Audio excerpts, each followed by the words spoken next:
All right, let's call the meeting to order. This is our quarterly meeting with the DEQ. Anybody who is not signed in, please do. Thank you. And let's start quickly with introductions. I'm Mike Moran, the Ann Arbor Township Supervisor and Vice Chair of CARD. Looks like sorry. Brian Nagel, the Assistant AG assigned to this case. Vince Crusoe, board member at Sierra Club CARD, board member of CARD, and coordinating member for the Alpha Report Group. Hi, Rita La Caruso. I'm professor of toxicology at the University of Michigan. And here. Hi, I'm Mitch Edelman with the Department of Environmental Quality's Remediation and Redevelopment Division's Field Operations Section. What's your title again? Because Field Operations Section Manager of the East Section. So my name is Jeff Hayner. I'm an interested resident of Ann Arbor, and just in case you didn't hear, I recently made the ballot. I'm going to be running for first ward city councils in August. Gerald Terran, I'm a district supervisor of the Jackson District DEQ Remediation and Redevelopment Division. Dan Hamill, I'm the project manager for the Gelman site for the Jackson District DEQ. Kathleen McDonald, I'm with the University of Michigan's Environmental Health and Safety Department. Jenny Conn, Washtenaw County Environmental Health. Kristen Schwakelfer, Washtenaw County Environmental Health. Shauna Milkey, Ann Arbor resident and secretary for CARD. Max Pettibone, local resident. Kevin Thompson, local resident. And I'm Roger Rail. I'm chair of CARD and also co-founder of Scio Residents for Safe Water. But we decided that it'd be better to have Mike chair the meeting since I'll be doing a lot of the computer stuff here. Okay, well, we have an agenda. Does anybody want to move the agenda or move any amendment to the agenda? beyond what I said to you. Well, okay, yeah, I would like to add an item. I just have one clarifying question I would like to ask about the confidentiality agreement. Just to make sure I'm interpretation. So is that a motion to approve the agenda with that amendment? For me, sure. Yes. I'll second. Seconded by Vince. All in favor? Aye. Anyone opposed? All right, the agenda is amended. We'll put that on as item 9A. All right, first item on the agenda is DEQ updates, which is in the meeting. So I'm sorry, Mike, can I interrupt you? Can we approve the minutes from the previous meeting? I'm sorry, you're right. Yeah. Skipped over that one, didn't I? I don't Okay. see any in the place. So somebody have a motion regarding those minutes? Yeah, I move that we approve the minutes from the April meeting. I'll second. And this is for the CARD board to vote on, so all in favor? Aye. Any opposed? All right, the amendment, the agenda is. Thanks for writing them up. Yeah. Good job. Good job. All right, now to the DEQ update. Okay, I'll go through what has occurred since the last quarterly meeting, which was, I think, November. We have done split sampling with Gelman in December. There were several monitoring wells, and then this last one here in April here, there was monitored wells 138 SI and D, 139 SI and D, and 141 SI and D. I picked those because they're on to the west, and we had not had gone out and split samples on the west just to get an idea of whether there should be any concerns to the west of any expansion following the CJ. It's a non-expansion objective. Is that the location where he's showing now? Yes. Okay. And then I brought hard copies of the data. They came with, as far as the recent ones, 138, 139, 141, there are positive detections out there, as there has been. And they were not any different than what has been ongoing since 2014. Those are newer wells since they were installed in 2014. I'll take an ice cream cone. Calm me down a little bit. So that's like 4 per billion. Right. Now, one of the things that we were looking at, one of the reasons I did that is MW 139 had, last time it was sampled, had a positive detection, 1 ppb. It was the first time that had been detection. Now, I have my results back, and you know, I will get Gelman's results for April here, probably next week. Like I said, the results from the DEQ lab were very similar to what has the last sampling, except for we now have a non-detect where we had the 1 ppb from the DEQ lab. So we'll wait for the Gelman data. I will post both on the web page, but and then send out information like I do to the subgroup that I normally do. So that's up here, Yes. which was. So that's something we will keep our eye on. Jenny and I have already talked.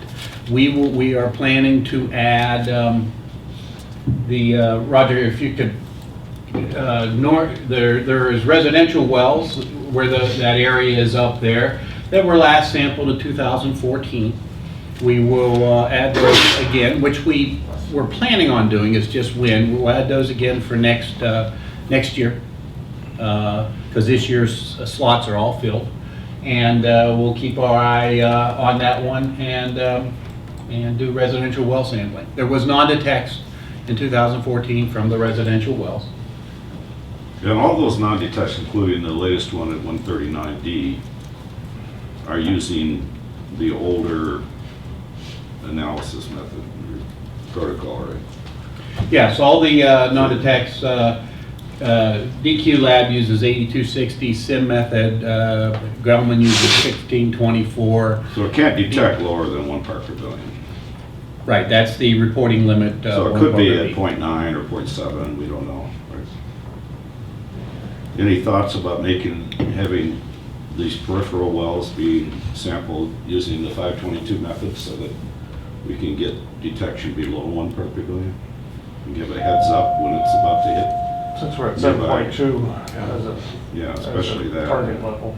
Well, I have not gone any further than knowing that 522 is available, but it is, the DEQ lab doesn't do it. So it would be an outside contract lab at additional cost. Again, we manage and regulate most of our sites, all of our sites related to what the usually a 1 ppb target reporting limit. Yeah, dioxane has a 7.2 criteria, but we also manage underground storage tank sites with known carcinogens, benzene. That criteria is 5 ppb. We have vinyl chloride criteria is 2 ppb, I believe. So we are looking at those more of as an initial when we're in the management of an evaluation and monitoring of those particular contaminants of concern. Does this location look right for 139? I don't know that was the issue so much as a warning about when it's going to Because we're at such a lower spread. level now than we used to. Well, we don't seem to be, like with the prohibition zone, I mean, we didn't seem to have the monitoring plan in place to prevent the spread of the dioxane further beyond the prohibition zone boundary. It just, all of a sudden now it's over the boundary and it's over the limit. So I think that's what, at least I don't know Roger's motivation, but that would be my concern about using a more sensitive method, is to have a better handle on a warning. Where is this plume going, and are the remediation efforts being successful before they're at dangerous levels and have spread to a point where they're at dangerous concentrations? Right, have more of a heads up. Yes, More time exactly. to respond instead of Yes. waiting for it to get 2 or 3. Right. That's how I saw it. I understand. We haven't, the DEQ hasn't, we've had some discussion of that, but not for the environmental samples as of yet. Again, the difference between the reporting limit from 522 is 0.7 ppb, right? 70 .07 ppb, which is 70 ppt. Yes. So one of the limitations is the environmental lab cannot do it. Now so the DEQ will have to utilize subcontracted labs. So Those can't do it. cost should not be an issue, right? If this is, Why would cost not be an issue? Why wouldn't cost be an issue? well, because we'll ask Donner to pay for it. Well, Is I there will tell you pollution? Is that, there well, pollution? here's another problem with that. Yeah. We can ask. Yeah. My opinion is they will say no, because currently the CJ identifies a method for analysis, the 1624. So, Has that been talked about as in the discussions? So we've got a reminder, and this goes into Rita's 9A Question. about the confidentiality agreement. There's several bullets on this agenda that we're gonna have to be very careful, and we might not be able to say anything about. And in terms of what's under discussion, you know, Brian can correct me if I'm wrong, but we can't say, and we're not gonna say what's under discussion, other than to remind everybody that the current legally enforceable agreement is centered around an 85 part per billion cleanup criterion. Is there any reason why we can't have a copy or see a copy of the agreement, confidentiality agreement? It's also confidential amongst the And parties. why is that? It's amongst the Yes. parties. It's amongst the parties to litigation. And that's what the agreement says? Yeah. That the agreement itself is confidential? Yeah. But the agreement is between the parties, not the court. Is that correct? That this is agreement that the parties This is what we're Yeah. told. for the The court parties case have got entered in- together outside The of parties court have entered into the agreement. amongst to the themselves, and they Right. agreed The to the litigants. terms of the confidentiality. Right. So what that says is that there's an agreement among the parties concerned, the parties in the court case, that they're not going to tell us anything. The public is not So, involved. yeah, that's an And the- interesting and thing, the given who's information in that's that. being- It's the way litigation works. Not Not always. necessarily. Not always. So, In fact, you know, that with seems that unusual said, because of the about the- confidentiality agreements I've been involved in, that you can't even explore or share what the confidentiality agreement details is what's confidential. At any rate. So relating to the 85 versus the currently promulgated number of 7.2 for drinking water, that the department was able to change in, I think it was October of last year, in a non-emergency rule matter. So what I just want to remind everybody that's been here before, as well as the new folks, that what DEQ's position has been and continues to be related to a lower criterion is that we're going to seek to get down the liable party, Gelman, to voluntarily amend the remedy based on the 7.2 drinking water number. And if we can't get them to voluntarily do that, we're prepared to go to court. And in fact, we were close to having an agreement at the time the interveners were granted status in the case. So that resulted in a confidentiality agreement that I understand gives members, this group and others, concerns about not having direct access, and yet some of your elected officials are in the room for those discussions. And so in terms of back to what led to this conversation about protection limits, we think, and I guess we can poke a little bit, Rita, what you were talking about expanding beyond the prohibition zone, because I'm not sure, it might be helpful to understand what specific areas you're talking about. Northern, when they redrew the prohibition zone boundary Extended it. so that there would be compliance. The way that the Plume remained in compliance was to redraw the boundary. And Within a year or so. that was trouble. Okay. To the so- north. That's what I meant. I'm not sure how I said it. Yeah, well, yeah, I got the impression when you said it that you were saying that there's groundwater contamination that's migrated beyond the prohibition zone boundary to date, and we don't see it that way. We did negotiate in the March 2011 modification, a revised monitoring plan, and I think we were talking about whether to use 522 back in that time frame, and we concluded that the current 1 part per billion detection limit was sufficient to monitor the remedy in relation to the performance objectives that they had. And that still continues to be our position going forward. Can I ask a quick question about that, related to the movement to the north and the 139 well? So with Elizabeth, we talked last session about Elizabeth and the wells along Elizabeth. Yes. And this is the same situation along West Delhi where you've got monitoring wells up in there, tons of, private use wells in that area. So is there any long-term discussion about how we're gonna bring the water into those folks in that area if need be? I mean, that can't start too soon, in my opinion. So, okay, You're keeping getting- in mind, we got this confidential, whether it is or isn't the subject of these discussions, DEQ, I know has said publicly, and I can say this again publicly with some confidence, that we share the concern, and I've been talking with municipalities about where water is available to be brought in and how long it would take to do so, and we're going to continue to be mindful of that, so that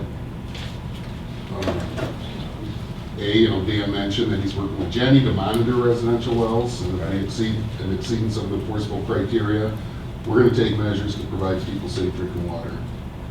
Time. I can say that even before seeing, above the criteria, as we get any We see an upward trend. Yeah, if we in get other an words. upward trend, if we can see any indication that gives us, gives us a concern, that we will start making plans to make water quickly available, which can be done relatively quickly, not as a water line, but as supplied water, bottled water. And that's why I wanted to do some of the split sampling I have done to the west, just to make sure we're getting the whole picture and not Gelman is doing their analysis and not just their analysis as for evaluation of potential migration. That I And suggest we do have a portion of the agenda for questions of the DEQ, so at this point, let's move on to the Okay. rest of the. Yeah, let me tell you what's, Mine. yeah, let me tell you what's been going on. So I've discussed the split sampling as far as proposed activities with split sampling. We will be doing another round here in, next quarter. I've also been asked, and I'm working on seeing by Dr. Lemke, and a graduate student from Central Michigan have asked if they could do some split sampling with us when we do it with Gelman. So we're in the process of seeing what that would require, see if we can get permission for them to do that. I will keep you posted when that occurs, but it probably won't occur till the fall. There may be some training requirements because the site is regulated under OSHA. So just to let you know, but we will plan again another round of split sampling. I have not decided which wells. As I have said in the past, if someone has a concern that would like to see DEQ split sampling, send me an email, suggested locations, because, I pick them related to our Gelman team discussions and talking with Jenny and what we want to do. But if you have a particular concern of an area, or a particular well, let me know. Has there been monitoring? I think we had a case where somebody came up to me after I did a public talk and asked about that southern, Down Wagner Road. about half a Liberty. mile or a quarter mile south of the Gelman site.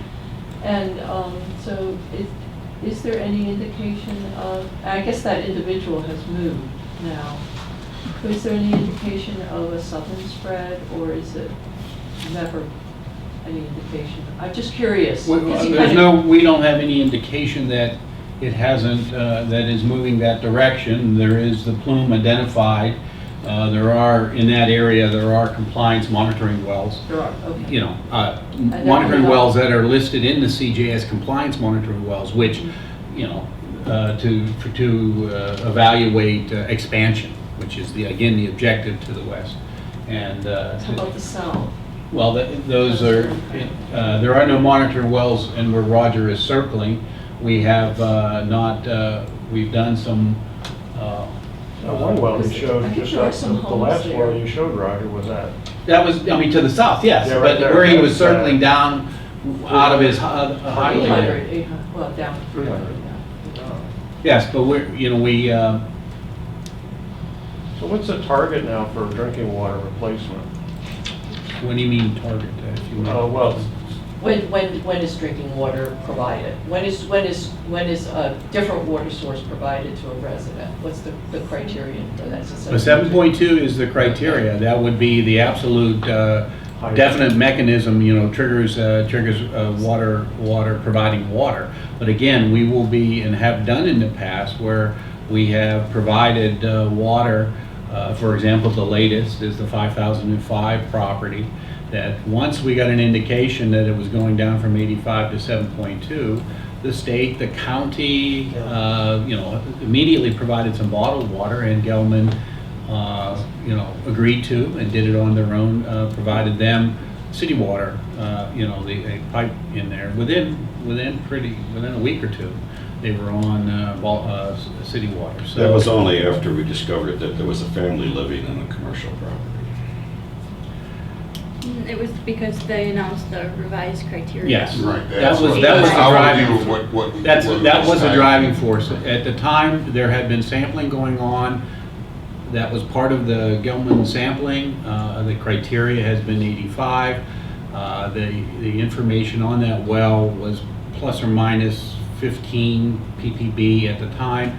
As soon as in February, I believe, 2016, when the discussion started going that the criteria is going to change and it's going to go below 10 ppb, I don't think we had maybe as low as 7 something, we immediately reacted and provided them water, and also requested that Gelman provide them water, and they did. Right, so to put a finer point on that, recall, we did not, the department didn't propose formally for public comment our revised cleanup criteria rules till about April 15th of 2016. Yes. Yet that process to amend and update those cleanup criteria rules has been ongoing for arguably greater than 8 years. Right, since 2010. guys. Notice his At tone, least we are since just as 2010. frustrated. So Please. that, you know, I acknowledge that, and that is what it is. So, prior to April 16th, in, I'd say, early to mid-February, is when department staff got the first word of what the proposed cleanup criteria and revision was going to be for 1,4-dioxane at 7.2. That is, you know, Roger, I don't want to argue with you. You know, I understand your perspective that the reason the Gelman looked up 5005 West Jackson was because of worrying about family drinking water. We had been working with Gelman previously to get in advance of recognizing the criterion was likely going to get proposed and ultimately revised from 85 to low single digits. And once we finally got that number, once we learned about it, we stepped up our efforts with Gelman, and coincidentally, I would say, some of the other events transpired, but that's about the time frame that we provided. Yeah, the water was, if you can, end of February, and the water was provided to them about March 4th, literally. so the number that will trigger drinking water replacement is definitely below 7.2. So we don't have a hard and fast rule on that. Okay. What we're Okay, going that's to what do, I'm trying and to find out. what we're saying is, we're going to continue to monitor residential wells. Yeah. When and if we amend a consent judgment, that'll be public, and I would expect, or I think you guys can expect, to see some Official statement. more details about a potential contingency plan for providing alternate water, and hopefully I'm not going too far, so. You know, I only say that because we've heard that. and That's we already in shared the that. current CJ. Yeah, it's in the current CJ. We've heard the concerns of the community for years, and we've shared those concerns because like I said before, we do understand and recognize that there are parts of the site here that don't have the immediate ability to tap into municipal water. And for this remedy to be protective in the department's view, there needs to be a provision to provide people safe, clean water timely when and if it turns out residential wells are contaminated above the level. So with that background, we're going to continue to monitor, and I think the monitoring that Dan Hamel just mentioned in conjunction with the county is using state money to continue to monitor residential wells to provide that assurance that people are drinking water that isn't above our current enforceable criteria. Please know that Jenny and I are in constant, I would say constant, communication because they do the residential well sampling. Things change, and it's a phone call away. Yes, add the well. We don't. I don't think I've refused. I've never been denied. So we know the Elizabeth Road wells have been hovering. Some of them have been hovering around 1 to 2 parts per billion for years and years. I don't know how many years, but I'd say at least 16. Because when I first came to Jackson, I remember saying 1 to 2 parts per billion.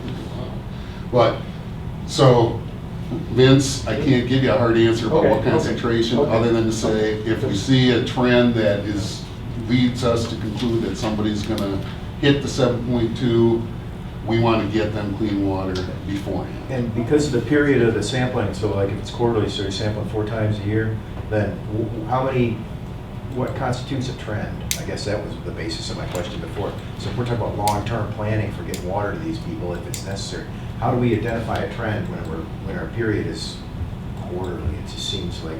Well, you're right. That is an interpretation of technical interpretation or Is with all the residential well information. monitoring more frequent, or is that quarterly also? It's semi-annual or annual, Okay. or every 2 years, depending on the location. Okay. But again, with it's not just DEQ doing that interpretation; it's the county, it's multiple municipal, and then we've always identified and taken suggestions. Whether we follow them or not, we haven't. I'm not going to make that promise. But if someone has a concern about an area, we definitely will take a quicker look at it. Yeah, part of that is the idea that if you start to get detections and you're at semi or annual, then you're going to move to a semi or quarterly. And then if you start to still see it, then you're going to go to monthly. And by then, you're starting to talk about you're trending towards a level where you need to start having that discussion. So increasing the frequency of sampling is the first step to when we see. And then that happens. And that's in the current CJ, a form of that, and so. I think that would be a good thing to put in the quarterly report. What? Your quarterly report. Of what? When you see something like that. Oh, an evaluation of what. Yeah, and current.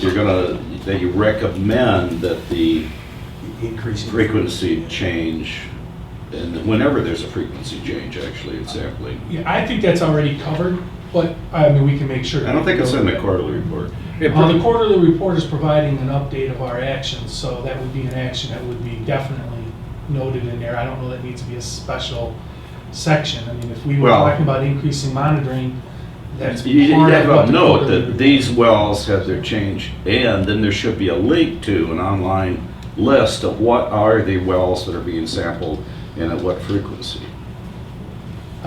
And also I a thought review of the quarterly whether that report's not gonna frequency have has been, whether that links to frequency has been documents. adhered to by the company. I I'm think that's an confused. Are you evaluation asking that's in your questions? I'm bailiwick. confused. If you're asking a Can question. I, so I think it should be noted, but maybe not in the quarterly report, right? Like, so what the general frequency is might be a place. Our administrative record's gonna Should we document the have that? decision. But the quarterly report to me should be something shorter and Correct. whether it's linked back, as a reference of here's our frequency sampling. You could link that back to perhaps a different document. And Well, again, our once administrative revenue- excuse me, once Yeah. again, we have a section to talk about this. Let's get the EPA updates, please, and then we can move on to the questions. This is a hard group of cats to herd, so. DEQ updates rather than EPA updates. Yeah. Before we move on, I'd like to point out that back in the day, when we're talking about Evergreen area, we were told that when the wells got to 2 parts per billion, then they got replacement water, when the cleanup criteria was 3 parts per billion. I don't know if that was official, but that was what the unofficial. Well, what we're saying that in the form of that right now, that you know, we will be moving in a direction of providing water before 7.2. But you know, you're not comfortable saying what level you're Below that. shooting at, 5, 4, Below 7? You know, No, okay. right, Just wanted to clarify that. I don't want to. Yeah, we're not just picking an arbitrary manage number. expectations, I don't want to say a number, you know, Okay. it will be evaluated with multiple We're just not picking evaluations. an arbitrary number. Yes. It's going to be assigned. Does the county have a number that they will petition? Below I- 7.2? Don't think we can discuss that at this open meeting. I think it would depend on the rate of increase. If you see a rate of increase that's going up like 1 part per billion per month, We haven't. then you say, well, We within haven't seen a 7 big months, we increase better do something. in the areas that have had detection, right? So that's a fact, right? Elizabeth has maintained pretty steady levels. 1 to 2. 1 to 2 No, for the last decade. 3 and 4 in history. Never been a 4. Never been a 4, it's been a 3. Yep, it's been 3. But But it- So the county can't disclose what their standard is? We don't have a Or- standard for that, or no. You just follow the DEQ's recommendations? I think it's a case-by-case basis. Well, this is kind of weird, I don't know, I think I don't like that personally, I think we should have a more We've noted that you defined don't like standard. it. Okay. Yeah, Well, let me, what- what you're asking Yeah, let's for finish is another this. legally Mary is enforceable saying, let number, me- which is something other than 7.2, which is the legally No, enforceable no, number. no, That's the no, process. no, They said that they will do below 7.2, but it's not defined. And I would like to know why that's the case and why we can't define a number like 2 part per billion. I think that would be. because we have a criteria of 7.2, and as in environmental, as the regulation, you know. But you're not abiding by that, you're going below that. So just to clarify, it was 2 when the cleanup criteria was 3, so is it like 67% of the total? So what is the math for 7.2 on that? What I'm saying is we will start, So again, it's similar. if we have a concern, we will start moving toward providing But we're not there. some water, Which is All right. you know, clean water that below 7.2. But as far as enforcing a number, 7.2, as far as making a I don't know what the 2 PRP, and 3 were. Gelman provide water, that's the number, 7.2. You have more updates? Yes. Let's hear 'em. Let's hear 'em. DEQ web posting, just some highlights. You know, the Gelman first quarterly report is on the webpage now. That includes the expanded, the first and third quarter include the expanded, it's an expanded report with figures and ISO concentration maps, groundwater flow maps, their interpretations. So that's on the webpage.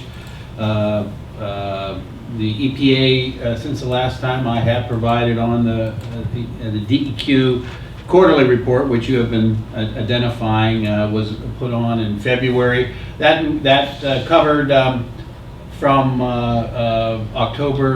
September, October, November, December, and that was the presentation of that information. We also put on in February a dioxane Q&A fact sheet that had new information. It also had questions that we had received in multiple town hall meetings. So that is now published on the webpage too. We are in the process, it's a little bigger document, and because how we have to post it, I am in the process of working with our person to post because there have been so many questions about the preliminary assessment. We're going to get that onto the webpage too. So it is available for everybody, and I'm working with that. That was the EPA preliminary assessment that it just haven't been posted yet, but I'm working on it. As far as the DEQ webpage, we are in the process of discussion about redesign of that webpage. We've already, Roger has already provided some comments from CARD or from him. You know, I want to let people know is that if you have some suggestions, give them to me, and they will be evaluated. We will look at those of what people want. So I can't give you a time frame, but I'm thinking within this year that we will have a redesigned web page. DEQ redesign. It still will be DEQ doing it for right now. So that's. And we're looking at this being more of a short-term redesign with a longer-term strategy. Yes. Moving forward. Our partners at DTMB, which kind of do our IT services, are looking at some other ways that we can update that website to be more inclusive of the actual administrative record. One of the things that the Jackson District is now is electronic document management. The Gelman file is one of the files that it's as big as this right here. Yeah, I'm putting putting some plans together on how we get that particular file into the administrative record. You know, my ultimate goal would be that the website would be more of a Dropbox style where every document that's in the administrative record would be in there in a searchable format.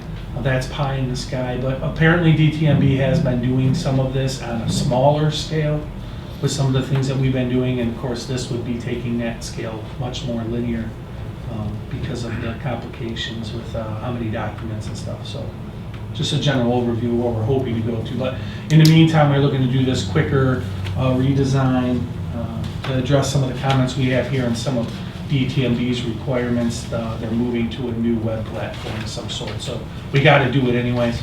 Yep. So we'll do a short term looking at a long term. So, but if you have some suggestions, please get them to me. They will be brought up during our discussions.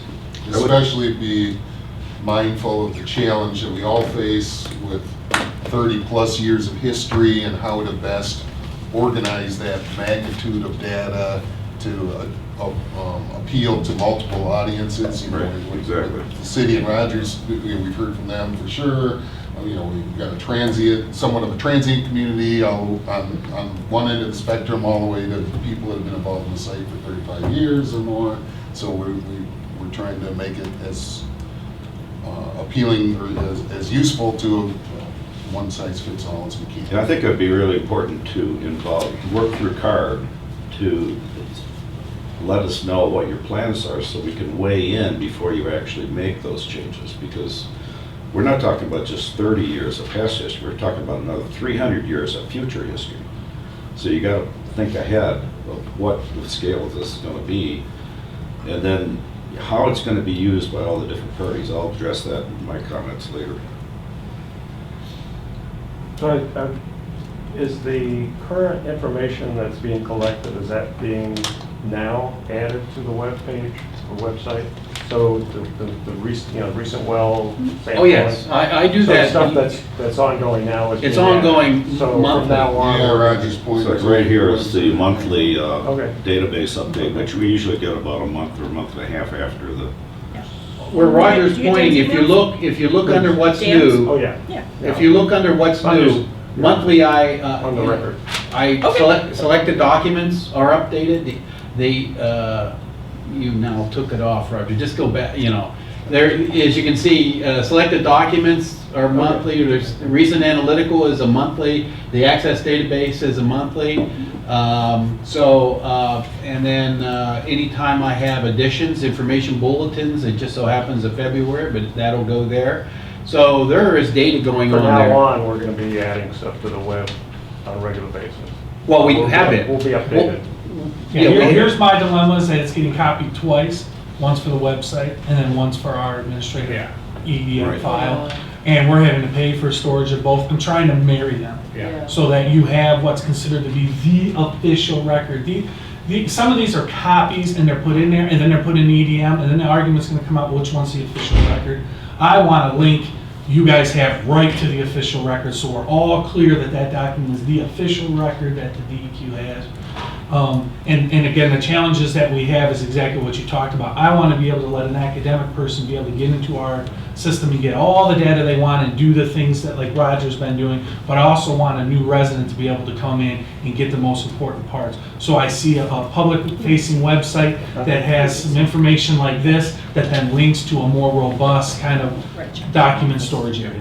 I like that. But it's long-term, this isn't going to happen. Yeah, right, and what So- Jerry had said, this web page redesign within the next year is closer to this as opposed to what he's To talking what I'm about. talking So we're about. gonna get a better, what we wanna try to do, we've heard the complaints, we're gonna try to get a better web page similar to this, but more easily accessed, more understandable by the general public as we move forward from time, you know, I'm putting stuff into what the electronic data management, but you won't have access to that from an external. It's only from our internal. So it'll be closer to this, some version of this, in the near future. When you talked about having your administrative record merged with this, that's all subject to the restraints of the confidentiality agreements. Well, yeah, I mean, our electronic document management would have a section that would be considered non-foilable or non-public documents. So those documents, I would assume, would not be then linked publicly outside. Well, I don't think they'd be considered part of the administrative record either. Yeah, again, I should defer to Brian more on that because I'm going to be following existing policy and procedures when it comes to that. I'm not redesigning the policy, so. Just so everybody knows, there's some other information that's not public. I would agree. That goes into your decision making. Yes. Let me get through mine, and then we can start with the questions again. Yep. Proposed activities, just to let you know what I'm planning for this summer, fall. We are going to go back through and do surface water sampling, summer, fall time. I've identified where we're going to go again in the DEQ quarterly report there for on that. So, you know, the sister lakes, the Smith Ponds, the Little Lake, the unnamed tributary at several locations, Honey Creek. When was that? When? Yes. I have not identified a date. It's going to be an ongoing thing. Summer, I wanted to look at some of these. We wanted to look at some of these. We had collected some samples in a more higher water time of year in the fall, winter, winterish, and I wanted to see what's happening in the summer to get seasonal variations. Good. So we're going to be, but I haven't picked a time yet because and exactly what we're going to do. You're shooting for summer. Summer, fall, early beginning of fall. We've also promised again in discussions with the county, the Allen Creek draining. You know, there were some issues that came up from our last sampling in December. We will be taking a look at that again. But again, I don't have a date. I'm going to be generating another quarterly report. It'll be the first quarter 2018. It'll be published for me maybe by the end of this month, but in June, get it onto the web page. Right now, it's going to be a similar format where I've identified what has been done, and then we are in discussions with the EPA about some of the questions and evaluations we've been given through them about the first quarterly report. We'll take a look to see about modifying and improving answering some of those questions. Specifically, most of the questions are related to the stakeholders' concerns and issues tracking as Michael Burkhoff has identified it. So we're working with him.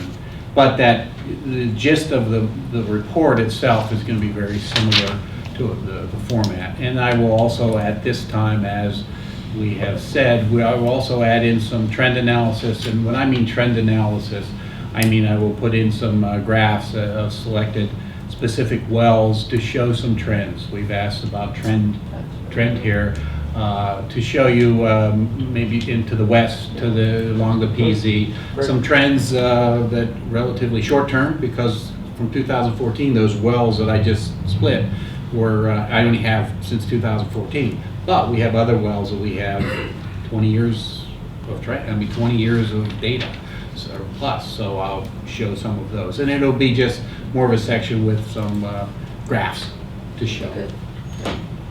I want to manage expectation. I'm not going to do a statistical detailed evaluation, on the trends, but some statements, some generalized statements. And then, again, I consider these progress reports works in progress. I mean, you do one and you're going to get questions, and it changes, but the core will be similar.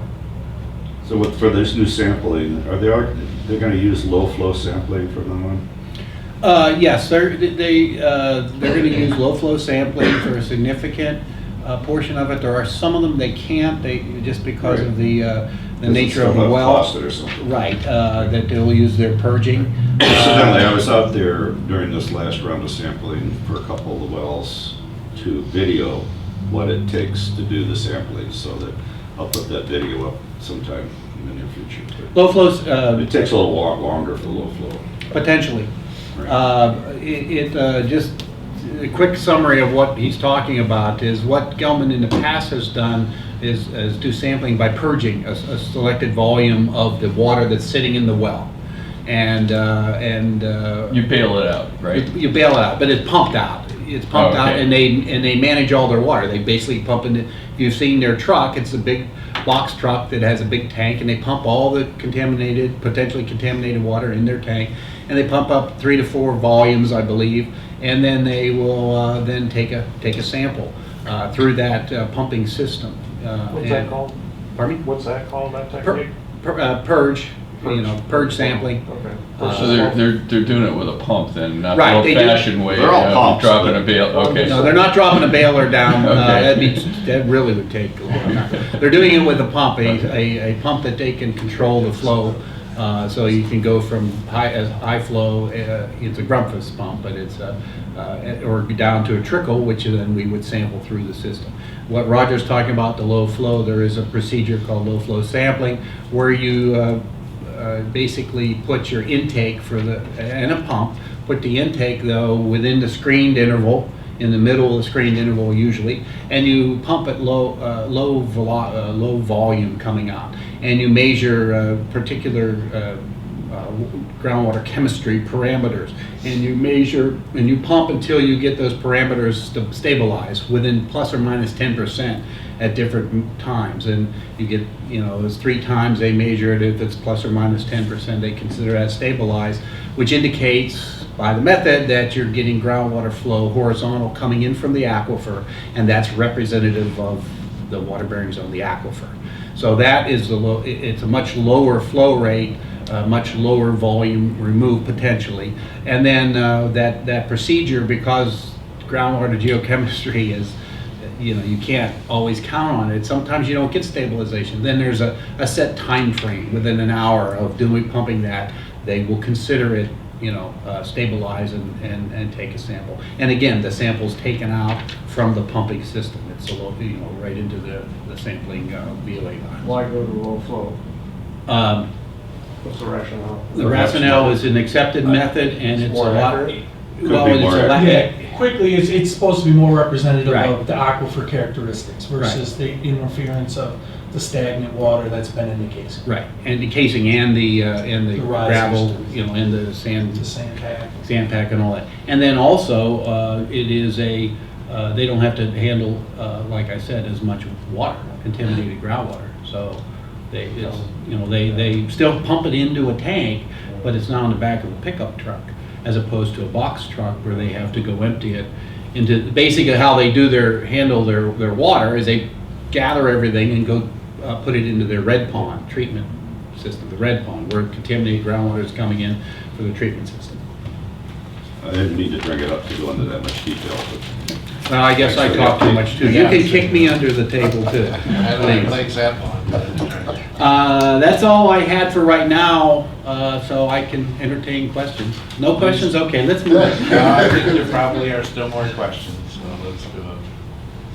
all right. So I guess this next part I'm going to address, which is the shallow and groundwater testing that's been going on. I know you probably don't have any results yet. I just wanted to have been on the record that you don't have results yet, and you don't know when you're gonna get results for the shallow groundwater testing, for which the county issued permits for these various Is that soil? wells. or Soil and down to Water? 60 feet, I think. Okay.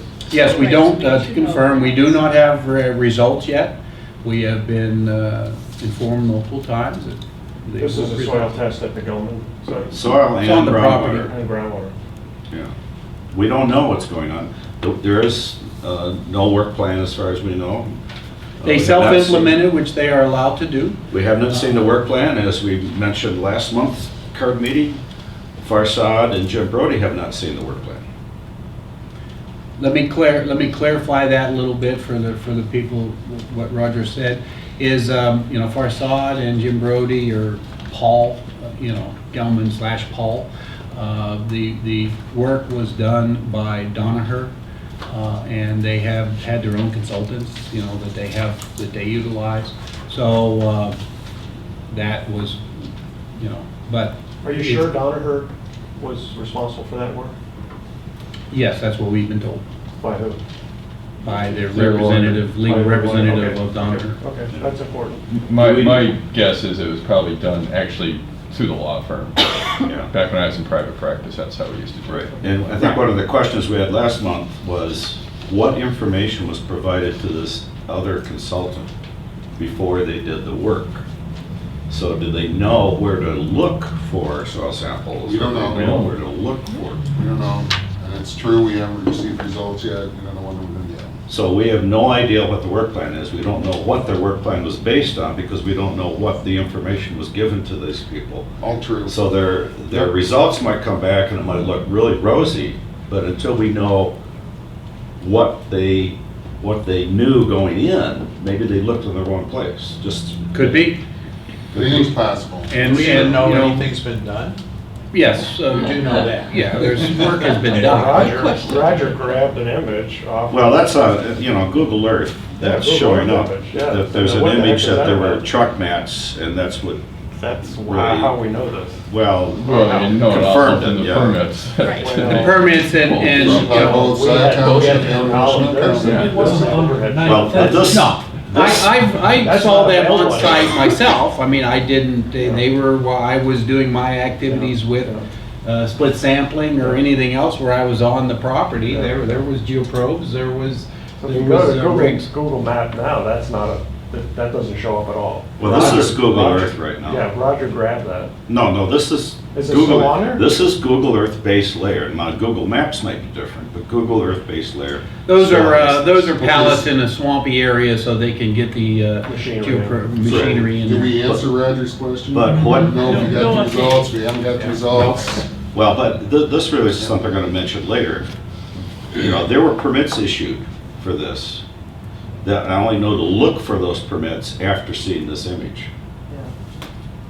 What's going By on here? accident. yeah. So the county knew, but that wasn't Conveyed. conveyed to CARD. Yeah. So there's an information flow gap there that could have given us a heads up. I blame Jenny's maternity leave. Well, that's fine, but I'm just saying, that kind of thing Sure. would help us Noted. get a heads up where we could maybe get better information to the consultant who has the secret information. We could maybe provide information that would help them know where to look had we known that this was coming. Didn't, So we'll have a role to play in this, and I'll cover that later. The other thing, so we'll eventually get the soil and shallow sampling or not, we don't know. Well, wait a minute, the state said that they will petition if they don't disclose. We have been informed that we will be giving the data, report, whatever you want to call it, at some time. We have requested that information. We have just been not given a date Okay. when that will be given to us. and we have also been told by the permitting agencies that at least one of them will also get the data, so we're gonna get it one way or another, and we're gonna share it, because that's what we do. We Right, share and just to data. clarify, the data that we can get is where they drilled in the soil formations. Scio Twp requested results actually though. Okay, right, so I wasn't sure which agency we were talking about, so just for Washtenaw I County wasn't sure, purposes. so I was just general. Thanks for Yeah. that clarification. Yeah. And, will we also get how much dioxane they found? Well, that'd Give be you what we enough. get. Yeah, I mean, Okay. I would anticipate that they're gonna have, if I don't We're see not an hiding it. analysis, I'm gonna ask, well. Right, if we get it, it's all public data. Yes. Okay. That's I just not what we, wanted, I thought I misunderstood something. That's So I not what we wanted to get typically get. clarification. Okay, good. because we don't get water sample results on soil farms. But it could be something that could be written into the permits from now on to ask for that before the permits were issued. Could happen, right? Could be. Who owns the groundwater? I mean, is it public? No, but let me say, answer Whoever this owns the question. land probably. Could in future permits ask for these kinds of things to be provided as, you know, in a I timely have to fashion? see, because right now we have it issued as a well permit, so I would need to look at the ramifications for the hundreds of well permits that we issue each year. Okay. Next item, talking about shallow groundwater down gradient or anywhere where the water is closer to the surface. And of course, there's been temporary wells, temporary sampling done down in the near West Park and again over towards the marshy area or the artesian well area to the northwest. Let's see, where's the shallow stuff here? Shallow wells. So these are the sampling locations. Here's some of the residual areas that we're talking about where the groundwater is at or near the surface within 20 feet. So we've been asking for permanent wells, especially going back to areas like this where MW82S is, I think, now at 370 parts per billion as of 2017. So this is only a little ways up from where people have, so we're talking about 5 blocks. well, it's more than a half mile or quarter mile from, you know, where this shallow groundwater might be close to basements or at the basement level. So I think if we had better sampling, again, to give us a heads up as this dioxane moves closer to the surface. And of course, there was a 4.4 recently at the pipe here at West, at RL8, I think it was, or RL7. What was actually in the pipe they tested? Yeah, so that's in the county drain there, which could have come from close by or could have come from quite a ways up gradient.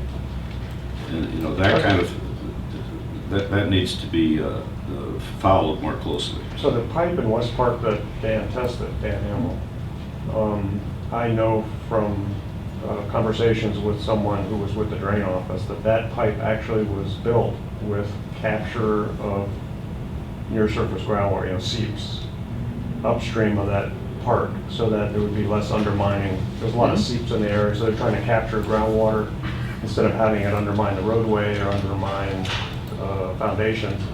So when there's a drought, I mean a severe drought, you can stand on top of that grate and you'll hear huge amounts of water flowing through it. So it's picking up a lot of groundwater by design. That, you know, there's several pipes in the city that are designed that way. So yeah, it's basically buried water. It used to be surface water. So the Back question in to DEQ is if they plan to put in permanent shallow. I mean, you got Spring Street, you got Bath Street's right up this. Yeah, you got Fountain Street. Yeah, there's a lot of water. You know, we got a glacial till. You know, this is Paul's own map shows, you know, water coming to the surface. You know, at West Park from upstream. So it's getting groundwater there, and it's groundwater that I would say is probably from the seeps and springs and such. Incidentally, this map shows these little fingers that reach back toward the Plume area. There's actually a couple bubbles in here that are not properly marked on the Gelman map, so I have another layer that shows that some of these bubbles go back closer to where the Plume already is. So Bubbles of what? Well, these are contours, and sometimes the contours were so small that they weren't able to label them. But you can infer that there were bubbles as the ground surface What do you mean, undulates. interpretive contour, interpretated that's contours? right. Yeah, just so you know, this isn't necessarily the closest one. There's a couple bubbles up gradient here. If you look at And the, please know, Roger, when you say that, please, everybody understand is basically that Gelman is contouring from a well that has non-detect back to a well that has detect with nothing in between. No, what they're using for this is what they know from the USGS survey and from where they have detected groundwater. This is artesian areas. I understand. Are you talking about contaminated groundwater contours, or are you talking No, about this is groundwater flow? where the groundwater is close to the surface. Oh, okay, I misinterpreted you. Right. Artesian areas. Understand. Because we don't have enough wells to do this is just a guess here where the leading edge of this is. Yes, that's what I was, Yeah. I thought you were talking about contamination. That's It's just an interpretation between a non-detect well and a detection well. Right. But we know there's 4.4 here, and there's some other levels here. I wouldn't go that far, Roger, as grabbing 4.4 coming out of Allen Creek as a point, an accurate. Right, which is why we need permanent monitoring wells along the way, all the way back. Jumping to your, the question, I believe, is the DEQ planning on putting in some permanent monitoring wells? We understand and also have that same opinion that additional monitoring wells are needed down from, into that area. Good. We are not planning for an immediate, if you want to say, installation or investigation down in that area, because again, our work before was related to we have an immediate risk. And and that was geared toward the volatilization to air pathway, which is the pathway of. We issued an emergency rule in Yep. October of 16. We had a screening number for 1,4-dioxane of 29 parts per billion. Right. We heard. Right. So we don't need to talk about this anymore right now. Okay. Well, it's important to put in context that where all those triangles, why we DEQ generated the work plan that Gelman implemented, and it was geared to understand, is there shallow groundwater in the upper 20 feet that may pose an unacceptable risk for that pathway where stuff volatilizes from shallow groundwater into people's space. Yeah, 29 versus 19. Groundwater in 16 out of 28 or so locations. 2 detections out of those 16 where we found groundwater of 1,4-dioxane, an order of magnitude lower than the then screening level that was embodied in that emergency rule. So, Dan has been doing a great job, I think, of going out and sampling shallow or surface expressions of groundwater in the form of springs. He's worked with Vince and others to understand how Allen Creek Drain works, and I'd say the detected the 4.4 and whatever round that was more recently, certainly leads to some further questions in our minds about where that's coming from. We, we definitely agree with Dr. Lemke and what he says in terms of considering multiple working hypotheses about where that stuff could come from. One hypothesis is it could come from Gelman. We also know that 1,4-dioxane is present in multiple consumer products, so we can't say with certainty what the source of that dioxane is. We're committed. Dan already said he's going to go out and do additional surface water sampling moving forward in the summer and fall of this year. We'll see where what those data indicate, and then get back to Roger's question: do we have immediate plans to install permanent monitoring wells? No. So. Okay. And I want to point out too that I can't really go further than that because of some of the confidentiality agreement that people don't like. So. But understand that we have those same concerns, and the same have identified that that is a data gap that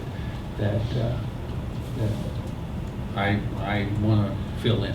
So in other words, what I would say is currently the remedy that's in the consent judgment doesn't have an objective related to the groundwater, surface water interface pathway.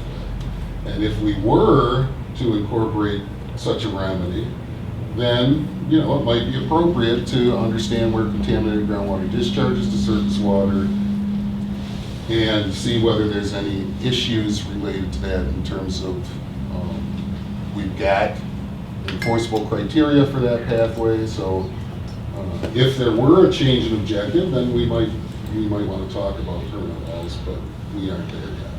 So I just want to make a point or two that at Vets Park, it's over 1,000 parts per billion. That's about 11 blocks. So, Yeah, what depth? but if you look at the maps here, it suggests that, you know, that's going to come to the surface at West Park, and I think we're getting some The indication of that. surface is going to come to the I mean, groundwater, Allen it's more Street like it. is a very like steep that slope. elevation. It's a very steep flow into the river. So we get a very sharp drop, okay? So it's cutting into these, you know, layer cake type situation. Dan, I think, made a good point about an 80 part per billion standard that Virginia uses. That, I want to clarify that. Okay, well, let me just finish. And it's Dan McNally you're talking about. Dan McNally. Oh, I'm sorry. That was my clarification. Okay. Yes, you're right. I'm so sorry. That was my first clarification. It wasn't this Dan. Okay, so he has found that Virginia and has talked to officials in Virginia that they're using all the exposure routes and conglomerating it into an exposure standard that's 80 part per billion. So that means, you know, touching it, drinking, you know, accidentally getting in your mouth, having it, you know, touch your skin. I need to interject something before you go too far with the 80. Well, I'm just saying, so we have. That's been updated we have by a- Virginia. Yeah, we have a lot of exposure potential in the west side. We have a lot of wet basements. And Dan presents as a flooded basement issue, but really is that, but more importantly, a wet basement issue. We have a lot of wet basements on the west side. You can see the artesianing locations. So our concern, and my concern, is that as this water percolates into people's basement, if it's contaminated, we're going to be exposing homeowners to this contamination.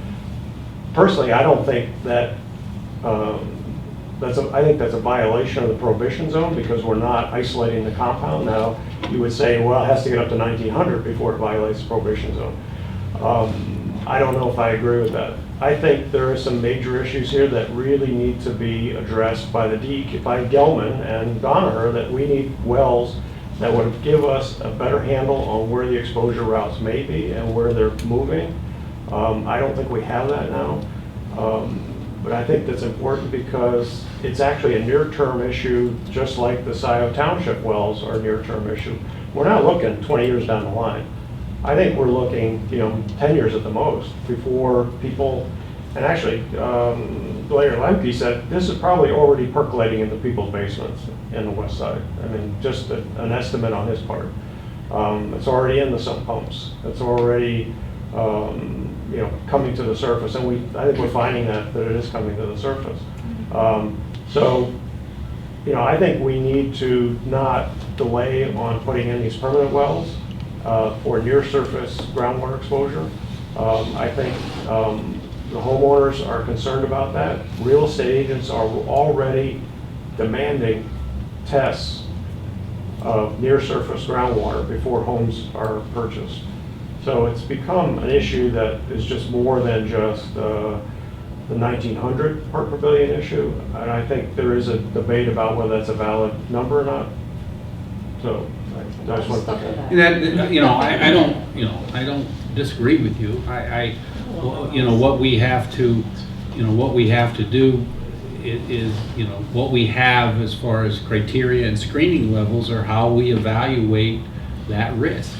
A little clarification that Dan, you were saying 80 ppb for Virginia. He was using that as an example where it's significantly less than what we have. That really isn't being used in Virginia anymore. That was an older screening number. The current screening numbers, they have several. I've talked to the same person Dan talked to. They have several, one related to a cancer risk of 1 in a million, and that's currently about 353. And then there's one with a cancer risk that is a voluntary program in Virginia of 1 in 100,000, and that's 1,833 or something. Now Michigan, cancer risk for when we do our evaluation is 1 in 100,000. So that 1,800 is similar to our 1,900. Now that 1,800 relates multiple exposures, direct contact. It kind of, if you want to say averages, a direct contact, volatilization, and then that type of thing. So those are the, when we say that we don't have an immediate risk, that's how we're evaluating that. Now, as I've said, I want to see additional wells in that area, and with the changes that are, that are going, that we know are in 7.2 as a groundwater number, and then also with changes that are being proposed for the GSI, we have already said that additional investigations are going to have to be done for those new criteria, both the 7.2 and then when that new GSI criteria. Now, past that, those specifics on investigations, again, we are kind of bound a little bit of what we've been talking about by that confidentiality agreement. But as I said, I have those same concerns, so, What is DSI? What is DSI? GSI, Groundwater Groundwater Water Interface. Groundwater Surface Water Interface. That was a driving force. The GSI was a driving force at Maple Road under the current CGA, not letting 2,800 go past Maple Road. That's a GSI number. The current GSI number, which groundwater interface, meaning that number cannot be higher than that, venting to surface waters of the state, surface waters. So that was the driving force there. Now that number is going down to It was It low already March is. 15th. It already Yeah. is, yeah. So, 280. Whereas Oh, It's going down to, I believe, 280. Is it 280? GSI for water not being used by non-Canadian is gone from 2,800 To 280. down to 280? it has gone effective Yeah. March 15th, and then for groundwater discharges to surface water that service a drinking water source, that number is 3.5. Went from 34 to 3.5? Yes. Wow. That was, and please understand, that's not that's under a different, the water program, it's Rule 30. So it's a Yeah, please, rise you're from the Water Resources Commission part of the environmental code, so that's part 31, and then part 4 rules, which have this Rule 57 that Dan Yeah. just talked about. So that's, Water Resources Division has the ability under law and rule to amend their numbers based on changing science, much And in more fact, flexible manner than the RRD does. Please note that you will not see that on the new criteria tables, because where the 2,800 was in the old tables, that was really generated, that was part of the Rule 57, that's where it came from. They have taken that out. You gotta go back to the rule, Water Resources rule, that won't be in the criteria tables, but it will be the number that we will regulate to, because that's under the 201, the law, that's how you generate, and that's what it will be. So, when I've said that we will be, we've always said additional investigation activities are going to be required to go to the 7.2 drinking water number, and when that change, a new GSI number. Well, if again, we don't have a current consent judgment remedy requirement to address this so-called groundwater surface water interface pathway. So if we were to have such an objective, then we would likely take the position that additional investigation would be needed. As we would for any PRP. Kind of clarification too. So we used responsible to have party. a standard of 2,800 flowing through the city to the river. That was imposed by the court, Okay, correct? so is that still? That's the So court currently, and the CJ is still enforceable consent delayed. judgment, right? So they're not allowed to have 2,800, above 2,800 go past Maple Road, and they haven't. I mean, they're in compliance in So if that this, so respect. if it starts to enter people's basement at 1900, that would supersede the 2800. That would be a violation. To recall, so we, you know, Just to be. is it a violation of the consent judgment now? No, is it a violation of prohibition zone?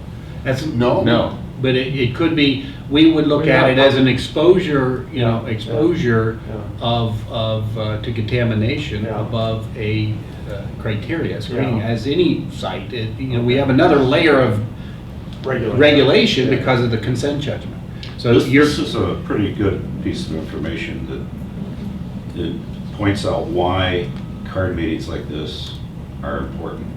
Because we wouldn't have found this out unless we knew where to dig to see this well, on the state website. I kind of, yes and no. So- I want to say, if you're on the listserv for the state DEQ, that announcement of going to 280 and 3.5 was made, just like I make a listserv announcement for Gelman information. So I guess I didn't do a specific one for Gelman itself, but DEQ sent out that listserv type notification back in March when it occurred. So yes, you know, maybe in hindsight, oh, maybe I should have done a Gelman one too. You know, please note that this has changed.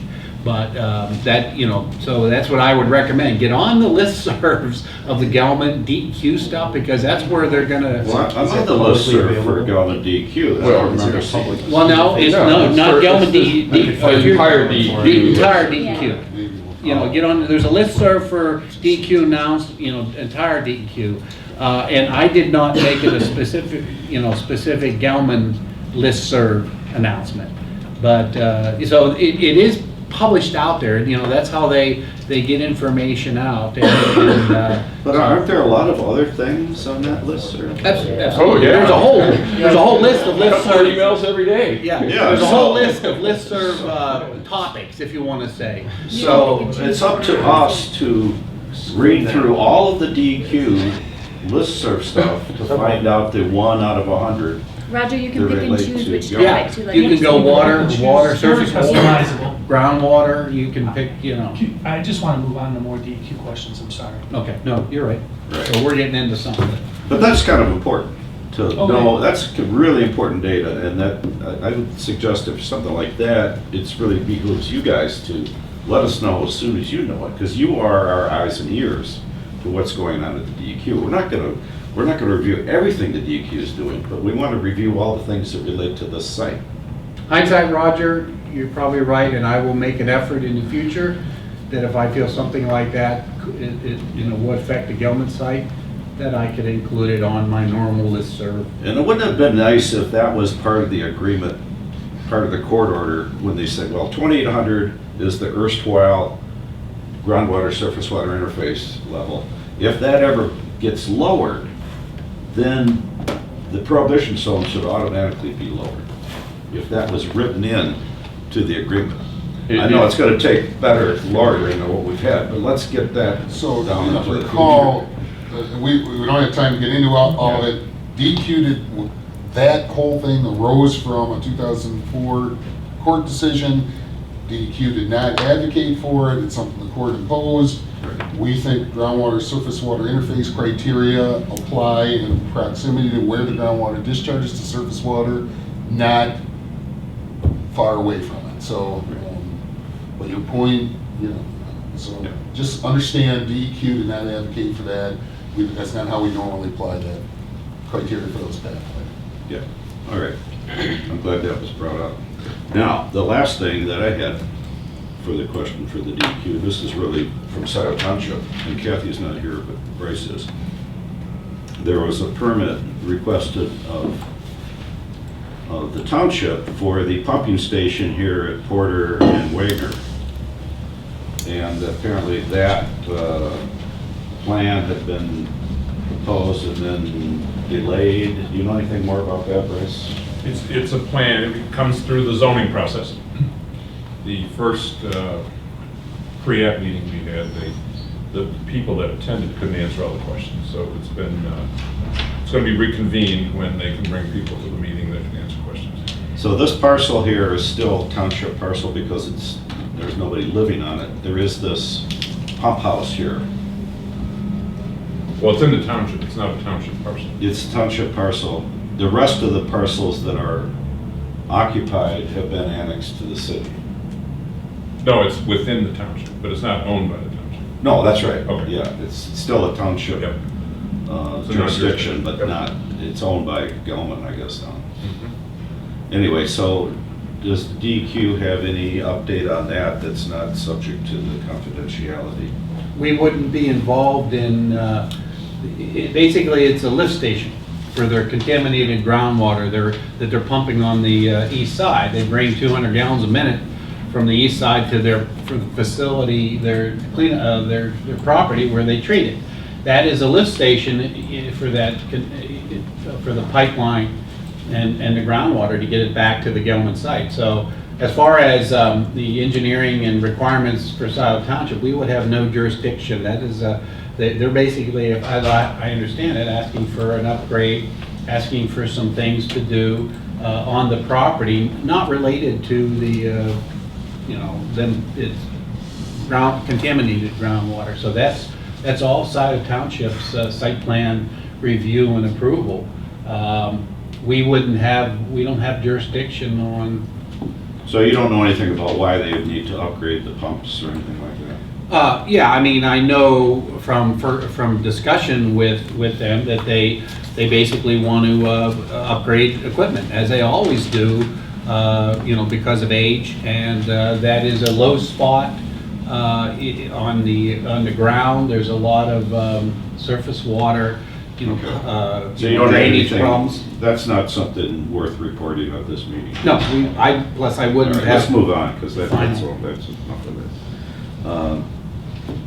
Jenny? All right. So for super quick background, one sentence. The county is in contract with the DEQ to conduct long-term monitoring, we call it. So certain contamination sites, the county being closer to these sites, will go out and collect the drinking water well samples and various plume peripherals. I want to interject something. That is done in all the counties. Yes. I have Hillsdale County, and the local health department collects samples from sites in Hillsdale for me. So. And this isn't our only site in Washtenaw that we collect samples for too,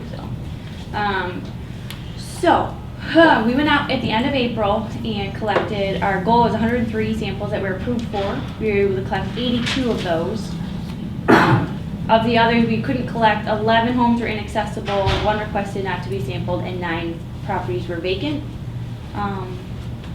And just, when we go out and sample, if we can't get a sample, we leave them a note to please contact us. A lot of times their outside faucets are off or not working.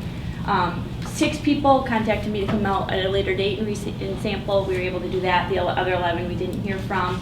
Well, I say other 9 because we've since heard from 2, but the state only takes samples. The lab only takes samples in certain weeks. So we'll get them in the fall when we go back out. So we sampled Elizabeth, North Wagner, Rose, Christine Drive and Court, Florence, Lakeview, West Liberty, Jackson, West Delhi, Llewellyn, Burton, and Myrtle. And the only detections so far we found were on the south side of Elizabeth. Nothing unexpected. There was one property at 2. Again, that property has consistently had levels of non-detect to 3 since the early to mid 2000s. And the other property was at 1 part per billion. They also had 1 part per billion last year. We have not had any detections anywhere else except for as far as the north side of Elizabeth, Rose, North Wagner, and then back here in the Honey Creek along Christine, we've had no residential detections in those areas. We're waiting for the last round to come back, but we don't anticipate What anything percentage different. have you gotten back? I would say probably 80%. 80%? Yeah. So there's no action on those Elizabeth Street wells right Nope, now? just Just watching. Monitoring. Just a monitor. Yep. When Jenny compiles all this, she sends a copy to me. There's a letter that's sent out by the county and then the actual lab data sheet. I will then incorporate that over, not within a day or 2, but over time to get it into the DEQ database. And so that will also then have the 2014 sampling in there too for comparison. So sometime before the end of the year that our database will be updated with the 2014 and 2018 sampling. Dan, you have to input those one at a time, is that correct? Yeah, because a lot of, like, for example, the 214 sampling, there isn't, and I'm not an Access database guy, there isn't a slot for it in the database. So I have to go in and add a well, basically, and go through the process, the database, and Well, if add. the wells were there, then you could import it just like you do the DEQ. Well, there's a two-step. I have to go put that line in, the database, and then I have to go and put the actual, from an Excel, put the actual data in. So once I get to that second part, yeah, I can import, you know. So what I propose is that the county provide Dan the format so he can mass import that like he does the Gelman data once a month. And to save him a lot of time. Well, I mean, if we get it in Excel, somehow in Excel, but see, one of the problems is I've tried to do that from the group, from the database of the, where you get the samples done, the DEQ. And it's. From the and- internal lab. So the LIMS, Laboratory yeah. Information Management System, you get a spreadsheet from DEQ Lab, and you're saying you had difficulty importing. Well, they at least said, well, we can't just give you Excel. It has all these other things in it. So why gotta go in and kind of yank stuff out? They just get, you know, into the format. So maybe we can talk. I'm not a. So keep in mind, because I mean, I can take the spreadsheet I get in a PDF form and input everything into a database and then send it to Dan, or Dan can do the same thing, so just keep. And realize that one of my first I'm not steps that opposed to it, but- one of my first steps that she can't do is I gotta add that line into my database. That, basically, if you wanna say that address, it's an address. Yeah, So but once the- that's added, it's there. It's there forever and ever, amen. Right, until- the addresses don't change that often. No, So once no, in a you're while, right. you add a new one. Yeah, but I haven't added it, you know, I just never went back and did the 2014. But that's something that could be imported too. If you say so, Roger, I'm Well, just not maybe that. can you guys talk about that? Yeah. All right, I just want to point that out. Yeah. that We're doing extra work here that we don't need to do. It can be very simple. Good idea, we Simplify like this. efficiency. Yeah. You know, I would appreciate that. Yep. Do you have anything more, Jenny? Nope, that's it. Oh, well, some of the properties on Elizabeth are sampled twice a year, so we'll go back out probably end of August, early September to collect their second round, and at that point, we can try and reach out for the first round of people we weren't able to collect from and get samples then.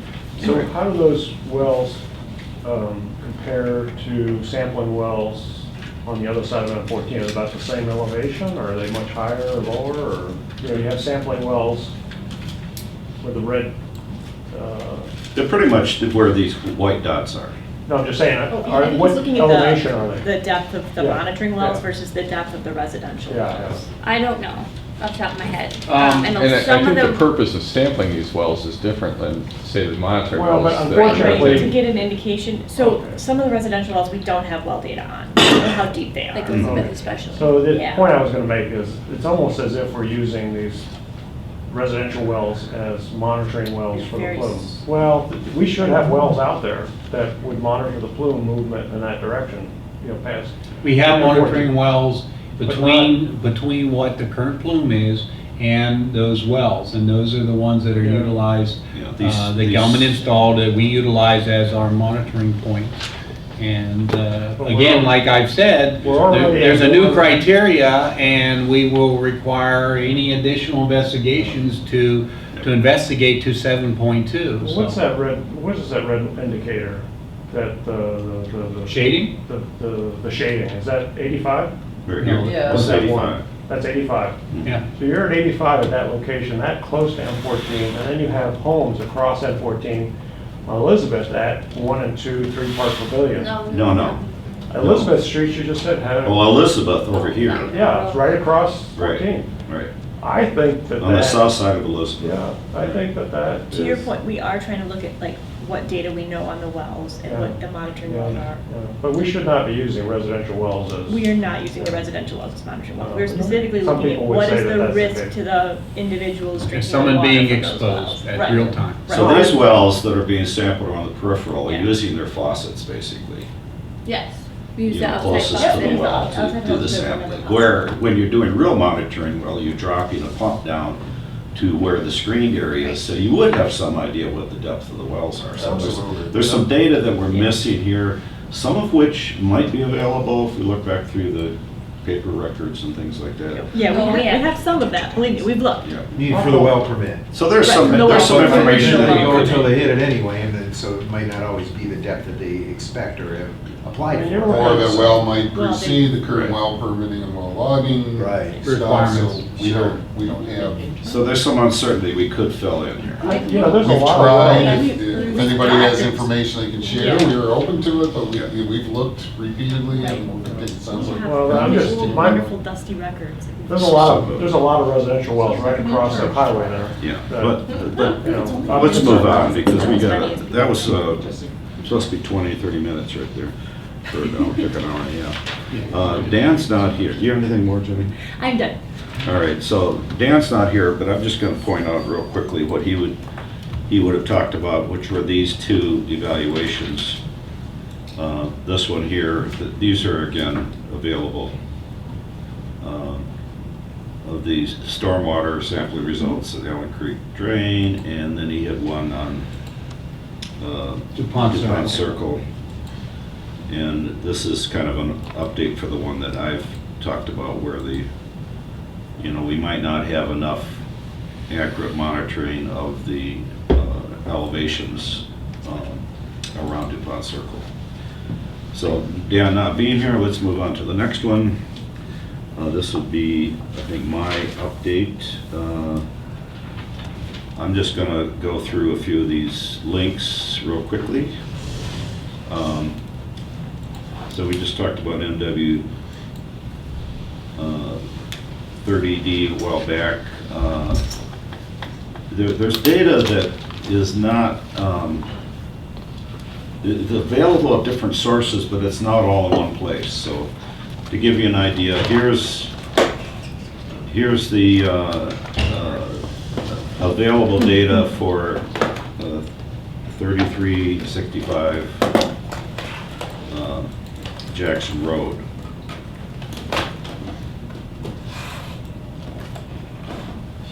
Not all this data is in the database. By the way, this overlay area here you see, that's a proposed development. Is it that senior housing thing they're talking The about? senior housing thing that's currently going to be, it's at the Planning Commission, anybody here? Yeah, it's coming that way. I don't- Tonight, I right? think it is on tonight's agenda. Right. So I was going to go speak to what data, I'm worried about these data points here being closed. So we have, let me go back to the Google Earth so we can actually look at It's those. gonna be a full house tonight because they're also up there fighting the student development on Pine Egg Trail. Oh, okay. And so the developer called for a vote on it. Right. So those, 3 delays. and I understand this development is number 2 on the agenda. Yeah, and it's So it's also, gonna be it's later in also the evening. very controversial. So here's what we have for 3365 DuPont. So it was really high and then it got down. But this dioxane went someplace and it probably went here. Probably went to the northwest, which is contributing to what happened at DuPont Circle and MW 77. We also have 2 other monitoring wells there. This really important MW 30D that was the only deep well east of Wagner Road for years. And its data is not complete in the Gelman database because in the 1995 database, which I asked for and got back at the time, they were up to 9 parts per billion when the cleanup standard was 3. But somehow that data did not make it into the current database. It still hasn't. So these are all important wells, and do anybody have any idea whether this development is going to terminate those wells, plug those wells, like what happened at? Yeah, they're proposing plugging the well. Like what happened at the housing development along Maple Road. There were MW 54 S&D that are no longer there. I think those are going away.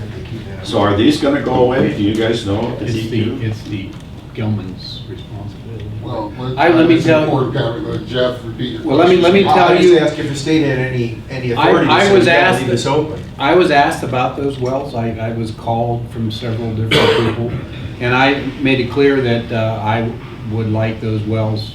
They are an important part of the monitoring plan for the Gelman site, and would not want to see those wells disappear.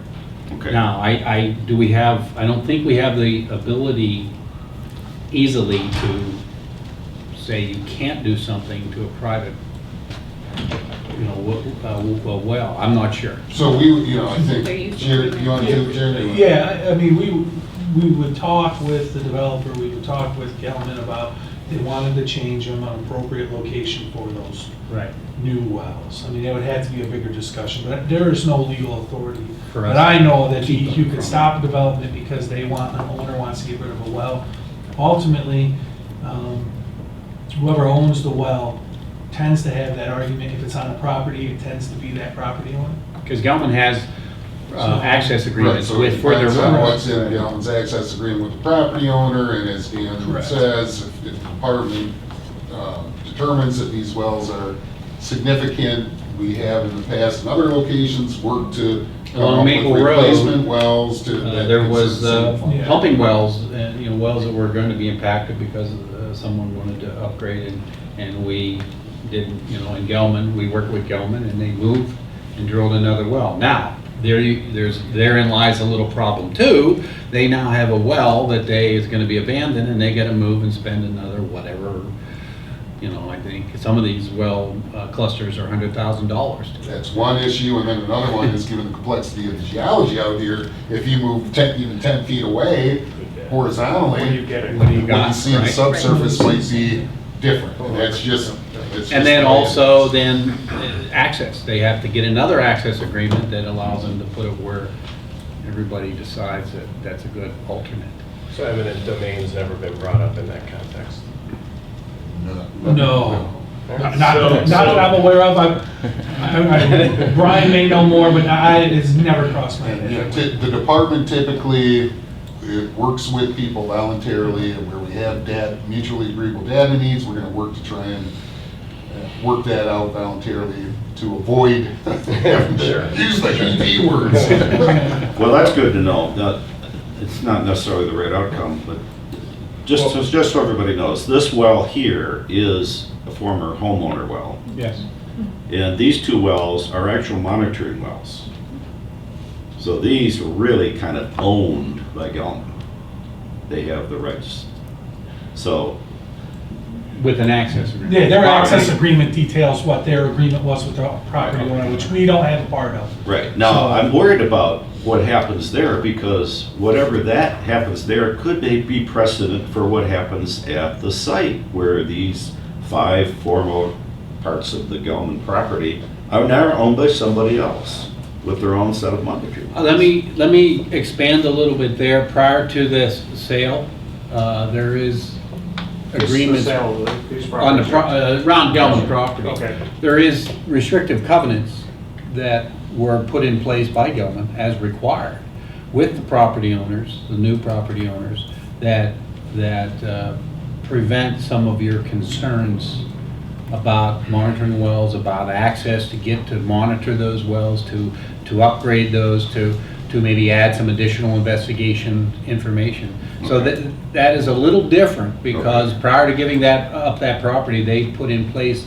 restrictive covenants that the DEQ had reviewed and. Do we have copies of those? Yes. Yeah, I believe they're. They're filed, recorded. they're recorded, They're public. so. Yeah, they're on the. They're on the Michigan Environmental Mapper, you should be able to. Okay. Yeah. So What look at about those. to the west of the Saginaw Forest? What about this property over here? You have monitor wells on that. Would that also be the same as the Gelman property? Gelman had access to the Smith property. Smith Ward property. That's Smith's out there. They had, again, access agreements with them. They still do. I mean, it's an access agreement rather than a restrictive covenant where they had. So it's more like this new one up here. I mean, the Smith property, they had access problems a couple years ago with the homeowners weren't allowing Gelman. Right, they actually ended up revoked in access. litigation over it. I mean, it's one of the natures of the beast as to Yeah. getting these access agreements with private homeowners. We have one right now where a woman owned the property, gave Gelman access. She passed away. Her son, who now owns it, won't renew that access agreement. We can't get into, Gelman can't get in to sample the well. Where's that? Near 70. 76, like that. Yeah. Pretty strong property rights Yeah. in Michigan with respect to ownership and enforcing access agreements So and the stuff, Smith so. family was gonna do something with that land. Yeah, It was in the, it's a township development. yeah, some development going in there.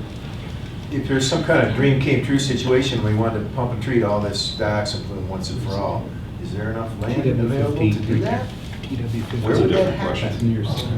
Are you talking about where you, would you extract from? or what would you do Remember with last the- year we talked about, I asked you to put a note at the county, I said, put a number on what it would take to clean this up, and you said 30, 50 million, something like that.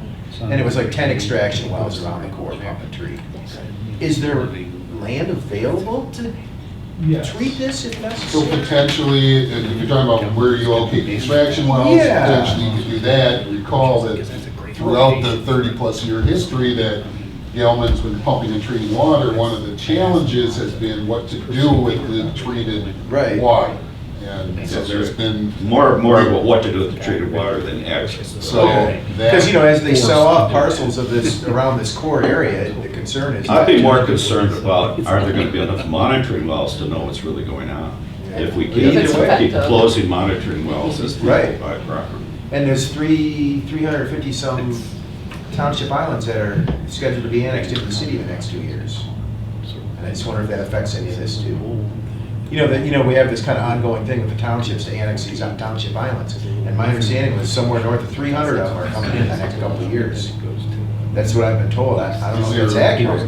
I don't know how many of them might be in this area where it's a concern for our group. Yeah, that might be an agenda item for a future The other meeting. townships, like Harbor Township as well as. Yes, that's all the townships. That's that kind of master list that the city Because has. most are coming from us from Ann Arbor. That's what was my impression. I know a lot on the north side, so.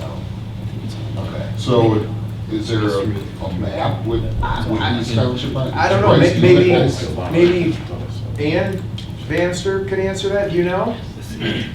I don't want to put you on the spot, but I've been told that there's some kind of agreement, there's an ongoing agreement, there's a list of township islands. And you can see it on the county GIS. I mean, there's quite a few in Fifth Ward. Yeah, and there's these Quite a little few pockets in Fifth everywhere Ward that are have gonna be annexed into the pockets of city. township. And it's just always been sort of told, oh, there's this agreement. I've never read the agreement myself. Well, let's put that on for a Yeah. future. No, talk to me afterwards. All right, you know what I'm talking about, then, Mike? Okay, thank you. Right. So here's another item. Those things, you know.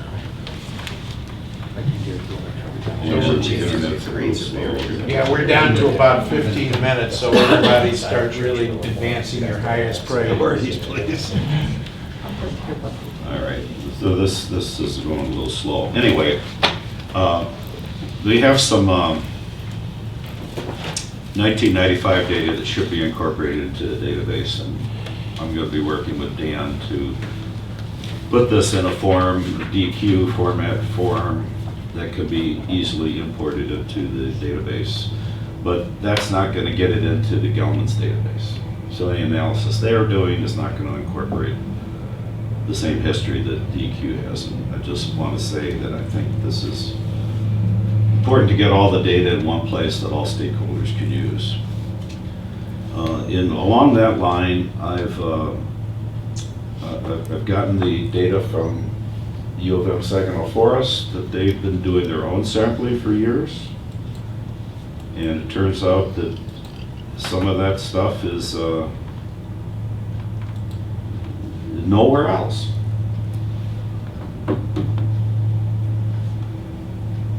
So we're talking about, especially in the surface water area, we get the internet speed incorporated faster. This is taking a long time to do. Why don't we, while you're waiting for that, can we digress to the EPA visit? I just want to make one final point on, And we'll come back. yeah, one final point. I would like the CARD group to work toward a resolution at some point to request that this Gelman cleanup come out of the court, that the DEQ and the townships and the county request that the court no longer has jurisdiction over this, and it goes back to the DEQ. There was discussion of that years ago with Judge Sheldon, and he resisted that and felt that it should stay in the court. I think, this is long overdue. I think it's something that we need to start discussing and maybe write up a resolution to that effect, so that the DEQ, who actually knows how to monitor and do the toxicology, actually manages this site. And EPA at some point may take it over, who knows?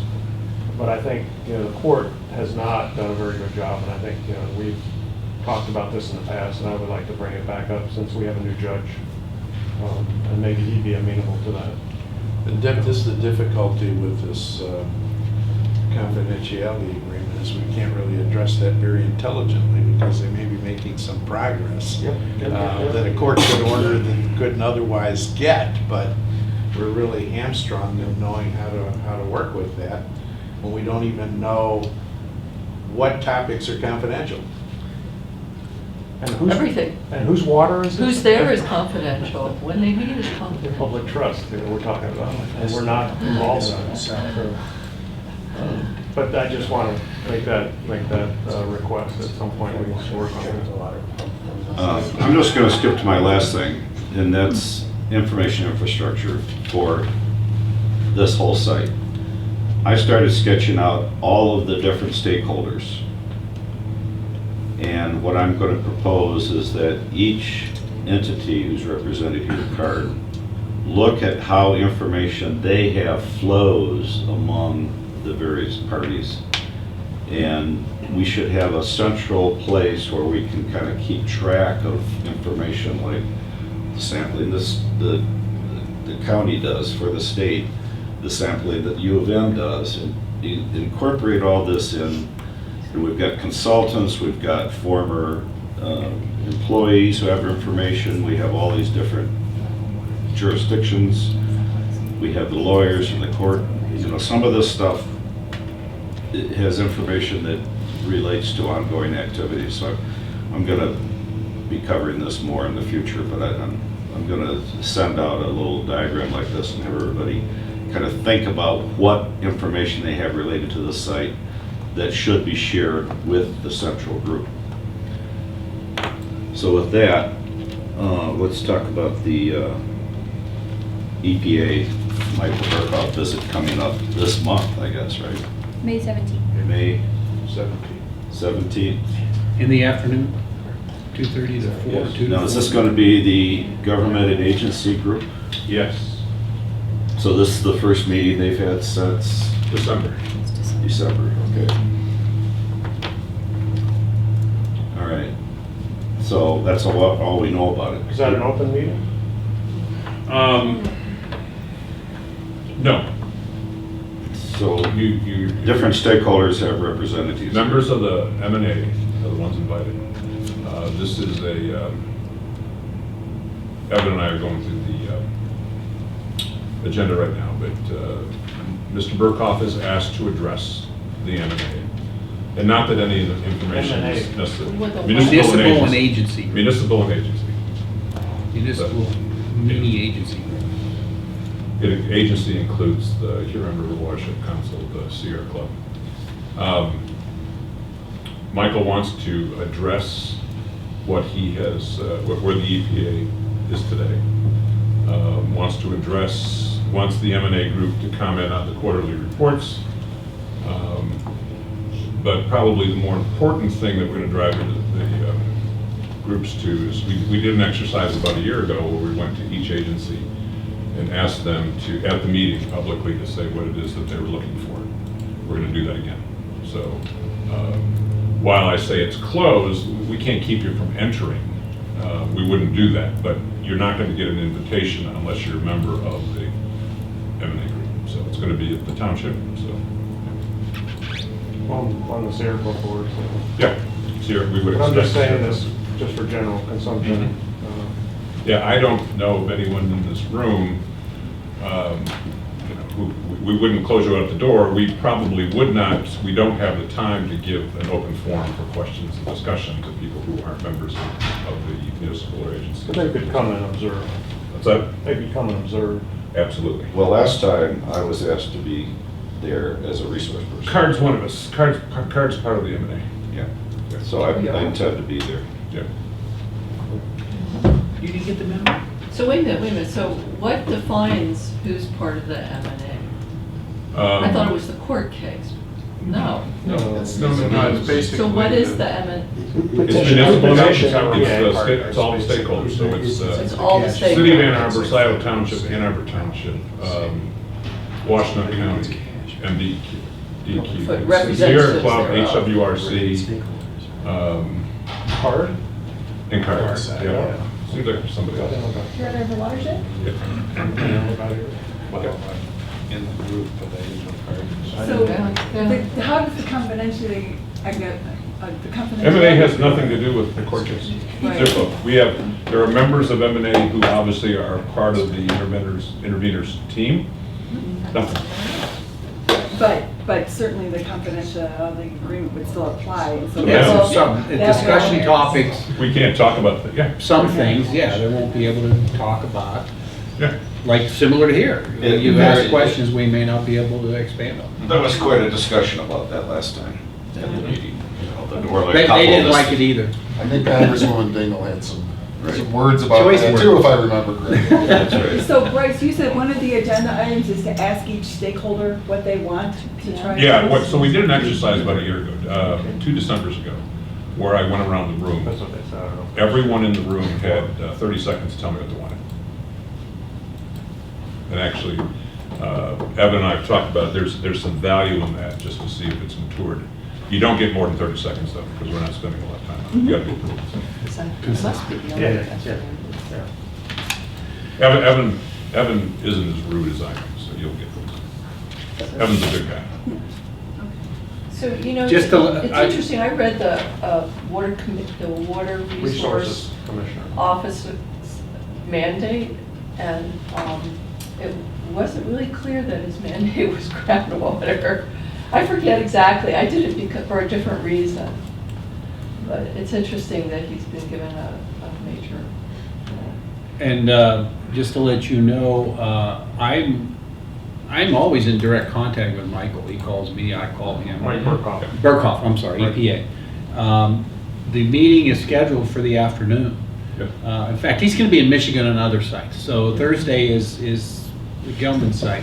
He will be coming, or we're planning on him coming over to our office on his way from Kalamazoo, where he'll be the day before, in the morning to discuss, we'll be discussing the meeting and the issues and just kind of what's up. So please realize that it's not a vacuum. I talk to him almost every week. And so when you give information to him about some concerns, I mean, it gets back to us. And so we will be doing some planning in the morning prior to coming to the Scio Township for the meeting in the afternoon. He has some of the same concerns about confidentiality because he can't get. Yes, I've told him the same thing when we've gone in our discussions where he asked some questions and what about this, what about that? And I basically have said, I can't, I am in the confidentiality agreement, it limits me. And he understands that. He said, well, that's an answer. No one's going to like it, but we can say, you can say that. And so he is not unfamiliar with the problem of the intervention and limits in discussion. I just read his mandate, it's not clear that he does groundwater. Who's that? By his website, the Who? Water Resources. No, Water yeah. resources. I know where, Whoa. no Read groundwater on his website. it, read it. The other value of Evan is the ability, is an influencer's ability to pull these people together. I mean, Debbie He's an Dingle elected sits on this official. group. I understand. So we No, I don't, He just understand. travels. we don't just I'm use him for his saying, it's professional interesting. expertise. Well, the I think it's county, very interesting that it's not under his responsibilities. But I will say his staff are more impacted because of their industry. the county board also voted for I that. wanted to see if my memory was right. We're all well aware, yeah. That's not insufficient. So we got 5 minutes left. Many interesting aspects of this. I'm gonna talk about videotaping. That was actually set up for June, but We can table it to June. We can table it till June. it was in the draft minutes showing that that was going to be discussed. There was a question, I believe, at one of the monthly CARD meetings, and I can't remember who, was asking, well, but also someone else wanted to observe the sampling activity. So we were going to, DEQ was going to do it ourselves, but Roger wanted to do it in relationship. So I'm hoping that is enough for the question that we got, that it will be posted, you know, and basically it's just the procedure. Yeah. And I discussed, and I give us some insight on what the low flow is, and it's the person for Gelman, it's their contractor, This is the question we're talking about here, is videotaping this. Yes. not- Oh, not the I'm same sorry, reason. I'm sorry, I didn't hear. Excuse me? Right.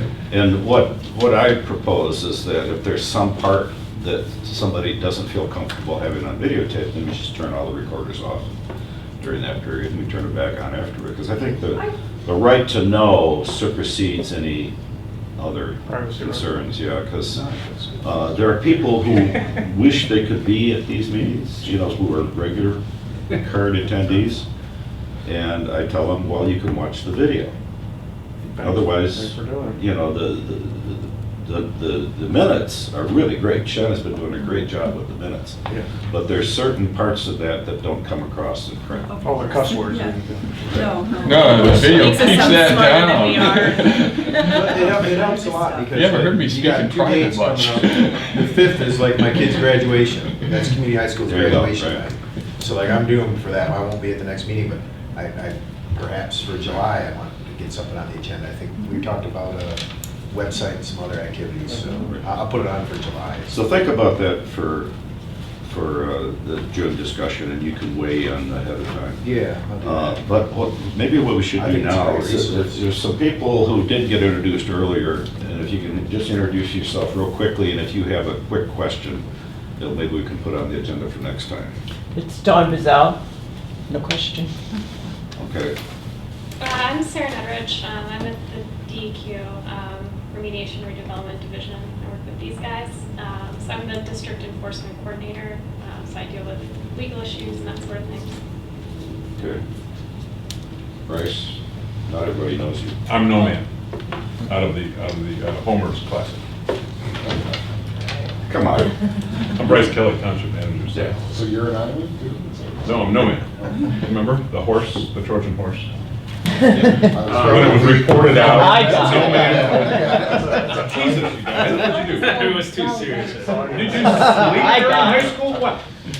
Was that Mandy? My name is Ali There Salawi. I'm running you go. for city council in the 5th Ward, and I'm here because much of this plume sits under where I live and where my constituents live, and I appreciate everyone coming here, explaining the positions, explaining this, because when I'm knocking on doors, this is a big issue for the people that I will hopefully represent. My one question though is with this bottled water thing, like we're gonna be like, oh, well, once it goes, you know, close to 7, we're just gonna be, I mean, there's studies have shown that sometimes bottled water is worse for you than what comes out of the tap at sometimes. So saying we're gonna give people bottled water, to me, is not a comfortable remedy to the situation. And Especially for bathing, right? just what kind of, yeah, bathing, what is exposed to this carcinogen. So this thing, well, you know, we'll just wait till it gets to a certain point, and then we'll just give you bottled water. I'm not comfortable with that. I think we need a more aggressive approach and a better solution. I'm just not really satisfied with that. Bottled water would be a short-term Right, it'd be a mitigation factor. It would not be Before they the put the pipe ultimate in. fix. And how long is it going to take to pipe in water and the How long did scale? it It's take? Did going we to say take 2 weeks last time? Well, For one resident. the pipeline was right next, the That's- pipe was right next to it. Yeah. Yes, you're talking months and, you know, potential longer. And are there plans in place for that? Are they starting to get stuff in place? Are they beginning that process? Are they going to become ahead of the curve? So under the current consent judgment, there's some contingency items addressed, and I think it's reasonable for you to expect that an amended consent judgment, if we're successful in getting one with the interveners in Gelman and the state, would be more explicit, especially in those areas where we know that water lines are not close to existing residential wells. I think it's reasonable for you to expect for us to build in a reasonable period of time to react to those situations. So that's probably about all I can say without violating his confidentiality. But no, that's not certainly the first time those questions have been asked, and we all share those same concerns. That's a good position. Yeah. I'm Ann Bannister, one of the Ward 1 City Council women, and I also serve with Matt Nowd on the Environmental Commission.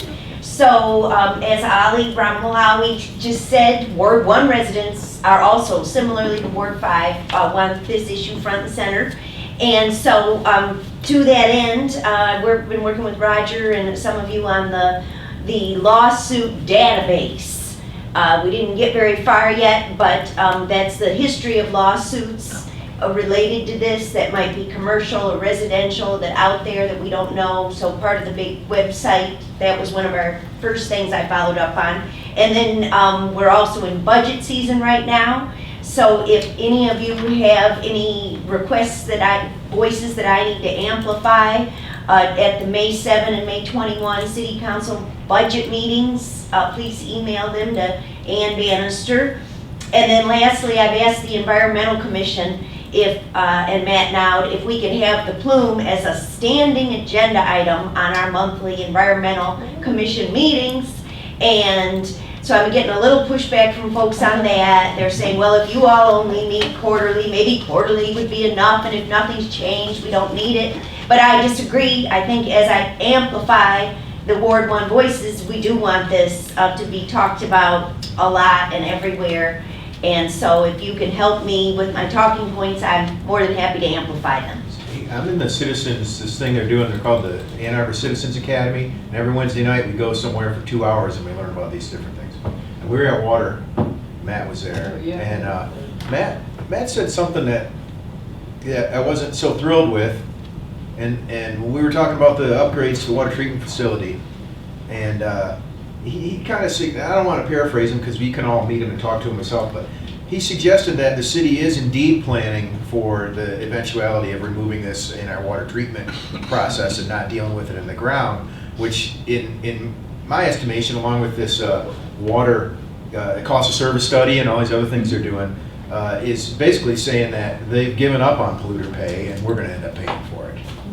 And the cost of service study suggested as much, and Matt kind of agreed that, oh yeah, well, we'll be ready for it if we have to do that, which sounds like a non-polluter pay issue. It sounds like a user pay issue. And so looking at that in the long term, because it's a ways out, but I just, that kind of concerned me because it seems like we're giving up on polluter pay and putting it back on the residents. And I've been kind of saying we should be doing this 1% for water saving for a while to create a fund for the city if we do have to deal with this, which I recognize is not a polluter pay solution, but it hasn't gotten a lot of traction either. For whatever reason, and probably because we don't feel like we should pay. The biggest question I get is people who know enough about it to know that there's a $30 million fund out there to handle all these operations from the Gelman, whatever As this. if they renege on what they're currently doing. Yes. They say, well, if there's some kind of promise for this kind of money, why can't there be a promise to just clean it up? And I don't have a good answer for that other than to say the gears are turning. I don't know what to say to that, so if anybody could help me out with that. Mike, I'm going to respond. Go ahead. So I get the point. There much more discussion needs to be had on that. So being on the government side, having run utility systems before, if the government can install a redundancy system, then they should. The argument about whether or not the polluter pays, just because somebody may have a technology to put in it doesn't mean we're letting anybody off the hook. Okay. So I would be cautious. And the other thing is, as tough as a pill it is to swallow, I'm never going to stand in front of a plan to keep people safe just because I don't like who's paying for it. Well, I agree, that's Okay. why I was So, recommending this 1% for water I'm just asking, savings plan, yeah. there's much discussion that we are having those discussions about our water service district. Not that they're particularly refined, but the problem I've got is that we come to your rescue, or the city of Ann Arbor comes to your rescue with water to protect you. You have to be annexed to get it, and then the next year you've got a 40 to 60% increase in your taxes, so we've just penalized you. Yeah, That's not fair. 6% water bill increase in perpetuity. Well, everybody gets that. Well, It's you're about to really vote on aggressive that. right now. Yeah. It's this cost of service study and the way they're re-tiering and everything. Yeah, I look at, I again, went having down been with on the other CCF last side, year, my bill went up. having been on the other side, Yeah. if you look at what you pay for parking downtown, if you look what you pay for a bottle of water, Don't the rates for water are Parking is not a universal right. Water is. but it's still a very good deal for what you're getting. Yeah, it is. I mean, we went into a big conservation mode when I heard this, because if we come to 18, we're in a new tier now. Yeah. And so we managed to do 17 last quarter. We took 740 gallons or whatever off our. Well, and I'm sure. And my bill still went up. I'm sure Ann Arbor, just like us, we send out water alerts because we pay a premium for peak time discharge, so we want people, we want to flatten that graph. So we do tell you only to even odd water. Yeah, that's why they added tiers based on that summer peaking for residential, which I don't use personally. I think that's people who have sprinkler systems, but that's not me. Well, unlike Tucson, which has to treat theirs for dioxane at their water treatment plant, at the tune of $3 or $4 million a year or something like that. 10 million. 10 million a year, It could okay. get big. Then we have a little bit of time, if we do this right, to keep it from getting to where Ann Arbor gets 85% of its water. We also have scores of township wells in the pathway that would have to be hooked up in more capacity. So we have time if we do this right. And I think everybody around the table sees that we have to work together to make it, to do it right. I want to give an update on the table that Roger and I did for the Earth Day Fair. And we had a lot of people show up. Yep. I don't know, Roger estimated how many people came by. I thought about 120 or 150. Yeah. You thought 40. Well, I'll go with Vince. I was having kids. There was a lot of interest, a lot of people, we got a lot of people sign up on the sign-up sheet to be on the card list. So there's a lot of people out there very concerned about this and wanted to get updates. And I thought it was a much larger turnout than we've had in We the should past. probably use an electronic way to take the list next time, so you don't have to interpret people's handwriting. Yeah, I was gonna ask, do you have this electronically, or I can make one and we can make the spots bigger so people can write bigger? Most of them I can read, but there's a couple I'm like, oh. That outreach is great. I mean, that's how I found out about you guys way back when. Yeah. So it's been great. But if we can just make the lines bigger, Yeah. you know, All right, just so that- I think with that, we should adjourn. Did you get your question I on say- confidentiality? Second. Bunch of other things to do. Okay, all in favor? Aye. Take a cookie for the road. Thanks, everyone. I'm glad that we can do better. He was able to get out of that. I know. Yeah.